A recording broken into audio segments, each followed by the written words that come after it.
Okay, maybe that's enough light, I don't know. From the cover you can probably deduce something. This book probably has to do with fire and books. If you don't know anything about Fahrenheit 451, essentially it's a book where books are not allowed. We follow Guy Montag, a firefighter, but not your traditional kind of firefighter. He burns books for a living.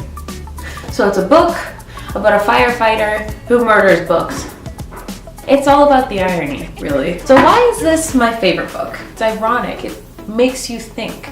By the end of the book, you start to see people who live to actually be a book and how important it is to maintain and keep literature. It's a book where books don't exist, which is scary, but it's something I want to talk about. Concept. You're in 3rd grade. The Scholastic Book Fair comes around, and of course your mom's working it, so like you get whatever kind of goodies you want. You walk up to her, you hand her Coke and Pepsi, and she says, "No, that's stupid."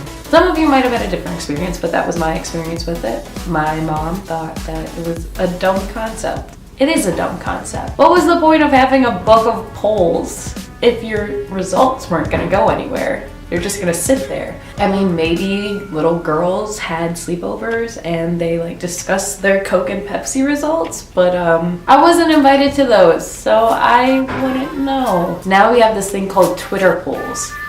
Should I explain Twitter?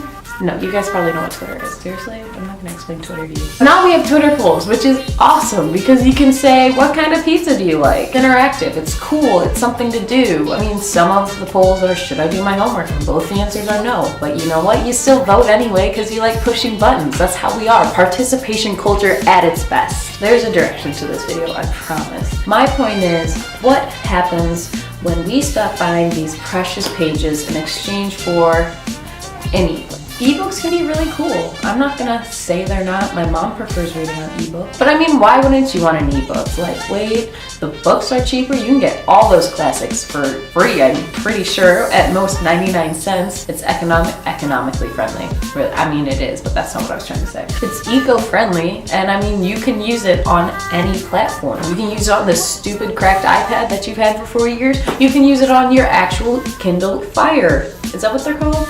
Yeah, Kindle Fire. You can read on your Nook. You can read on your iPhone. You can read it on your... I looked around for my own Nook. I don't own a Nook. Endless possibilities, but you're like me. You like reading from this physical piece of trash. Just taking all the trees. I don't really care. I like it. I like feeling this. I like flipping the pages so fast, like... I get paper cuts. Sorry, I got a little too passionate. Concept. You want to share Fahrenheit 451 with someone. You don't own it, so you're gonna hand them your whole iPad? I don't think so. I mean, it's better to just hand them your book and maybe never get it back instead of your... Honestly, this is probably worth $19. Cranked as shit. Anyway, it's easier to share an actual book.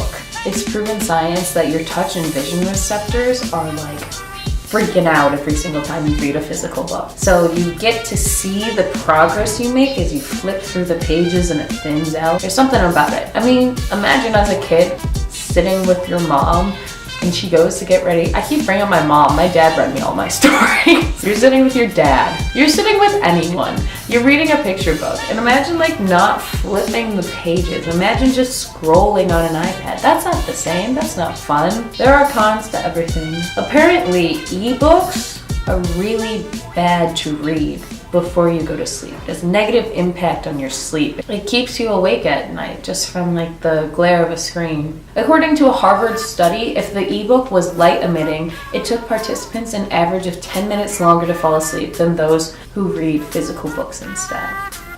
Apparently, according to more science, you comprehend less when you use an ebook, which is interesting.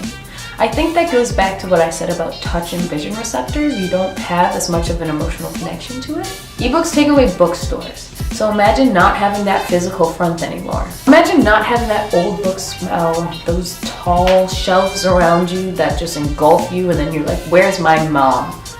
If you're easily distracted, like me, and you go to read a book or do a homework assignment on your iPad, you end up playing Candy Crush. for hours. But of course, there's also cons on the other side. Textbooks are very heavy and very bad for your back. Waiting to get a physical book can be obnoxious, and sometimes you need the book immediately because you haven't read it and it's due for the class the next day. Clutter. I have so many books back at home, but I literally could bring like 8 of them because books take up a lot of space depending on how big they are. I have all the Calvin and Hobbes. That thing could kill the person if I dropped it on them. Sitting in the back of the car and like holding the book up like this so that I could get the light from the car's headlights behind me so that I could read my books. You need light, okay? You can't read this without light. If I tried to read this in the dark, I might as well just make up my own story and flip a page. Also, print quality decreases over years, but at least one thing's the same. I can't do it! What's the point of all of this? I just listed off a bunch of stuff. Realistically, I believe that books are going to get shorter. I don't think we have the attention span, and I think that's partially because of social media. I think it's partially because we don't care about the 10 pages of description. Tolkien, I'm looking at you, and The Hobbit. That book did not need to be as long as it was. But I just don't think people want to read, which is scary. I don't want books to ever go away, but people don't have the same attention span. We communicate differently. This past break, I thought about bringing my copy of Harry Potter and the Order of the Phoenix, but it's the biggest one, and it's heavy. And I sat there and contemplated buying it on the iTunes store because I really wanted to read it. Convenience. That's all it is. Hopefully we never turn to cookies and it's classified and have printer pants at Google Glass. Please don't become a thing. What I'm trying to say, no matter how you read, no matter how you prefer to receive your content, reading's good. You should never stop. Imagine a world where no one read. That's not even something I want to think about. And it's only amusing to read about